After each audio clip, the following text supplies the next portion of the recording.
ओहो, इस वक्त कौन आ गया? वैसे ही क्लिनिक के लिए लेट हो रही हो। अरे जरा सुनिए, ये नाश्ता डाइनिंग टेबल पर रख दीजिए प्लीज, तब तक मैं देख कर आती हूँ कौन आया है। पर मैं भी तो ऑफिस के लिए लेट हो रहा हूँ। अब तुम जूही को बोल दो ना।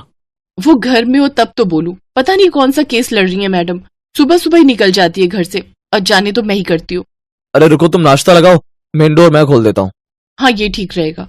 इसके बाद सरिता अपना बनाया हुआ नाश्ता डाइनिंग टेबल पर लगाने लगी, जहाँ पहले से ही उसका देवर मुकेश और सास लीला बैठे हुए थे। और फिर आज फिर से उपमा और ये सत्तू का शरबत। ओहो, मुझे ये बिल्कुल पसंद नहीं। और आपको जो पसंद है उसी ने आपका लीवर खराब किया है। देखो मुकेश भैया, अभी उम्र कम है तो खाने पीने को ठीक करके ही बात बन जाएगी, वरना बाद में। बस बस भाभी, मैं समझ गया, मैं खा रहा हूँ। माँ जी, अब ये लीजिए, आप भी शुरू कीजिए। हाँ बेटा लाओ। अब ये राकेश कहाँ रह गया? अरे हाँ, वो तो मेन डोर खोलने गए थे, मैं देखती हूँ। इतना कहकर सरिता घर के मेन डोर की तरफ जाने लगी, लेकिन तभी राकेश उधर से आ गया। उसके हाथों में एक कागज था और चेहरे पर परेशानी, जिसे देखकर सरिता ने पूछा, क्या हुआ जी, कौन था? ये नोटिस आया है कोर्ट से, तो तुम्हारे खिलाफ है। मेरे खिलाफ? पर मैंने क्या किया? अब लाइए मुझे दिखाइए।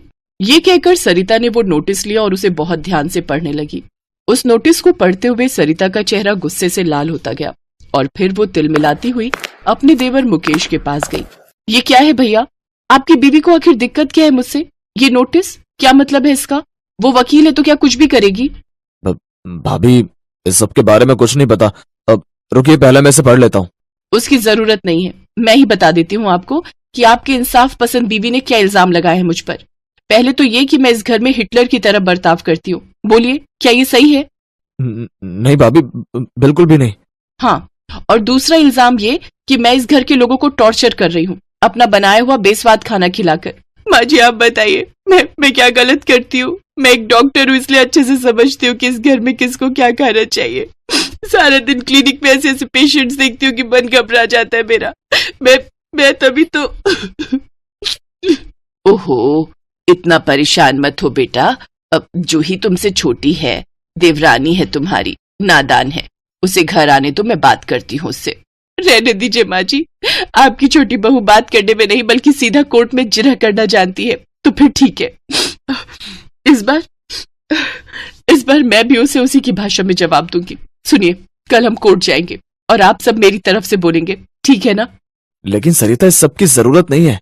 बिल्कुल जरूरत है। अब बात मेरे आत्मसम्मान की है, जिसे मैं कोर्ट से जीत कर ही लौटूंगी। तो इस तरह देवरानी जेठानी के बीच आर पार की लड़ाई छिड़ गई। असल में सरिता पेशे से एक डॉक्टर थी, दूसरी तरफ उसकी नई नवेली देवरानी जूही, जो कि पेशे से एक वकील थी। उसे शुरू से ही बाहर के खाने का बहुत शौक था, साथ ही उसे किसी के सामने झुकना तो कतई बर्दाश्त नहीं था। असल में ये सब शुरू तब हुआ जब जूही ने शादी के बाद पहली बार सरिता के हाथों का बना खाना खाया। भाभी, ये लौकी ये कौन खाता है? और ये रोटी ये कितनी मोटी है? हाँ, क्योंकि ये मल्टीग्रेन आटे से बनी है और अभी गर्मियों के दिन है तो लौकी बेस्ट होती है। लेकिन भाभी, ये सब तो टेस्टलेस है, अब मैं तो ये नहीं खा सकती। मुझे लगा था कि मेरे स्वागत के लिए आपने कुछ चाइनीज बनाया होगा जो मुझे बहुत पसंद है। खैर कोई बात नहीं, मैं खुद ही बना लेती हूँ। रुको जूही, खाना बन चुका है और अब दोबारा कुछ नहीं बनेगा। तुम्हें पता है ना मुकेश भैया का? हाँ पता है, इनका लीवर फैटी है और ये बहुत कॉमन है आजकल भाभी, इतना लोड लेने की जरूरत नहीं है। और वैसे भी आपकी तरह मैं भी इस घर की बहू हूँ और इस घर की रसोई पर मेरा भी उतना ही अधिकार है जितना कि आपका। ये कहकर जूही रसोई में गई और उसने अपनी पसंद का चाइनीज खाना बनाया और बस उसके बाद से ही दोनों बहुओं में हर रोज खाना बनाने को लेकर कहासुनी होने लगी। और अब जेठानी होने के नाते सरिता का पलड़ा भारी पड़ने लगा, तो जूही ने अलग पैतरा अपनाया और सरिता के नाम कोर्ट से नोटिस भिजवा दिया, जिसे एक चुनौती मानकर सरिता भी तैयार थी अपनी देवरानी को मुंह तोड़ जवाब देने के लिए।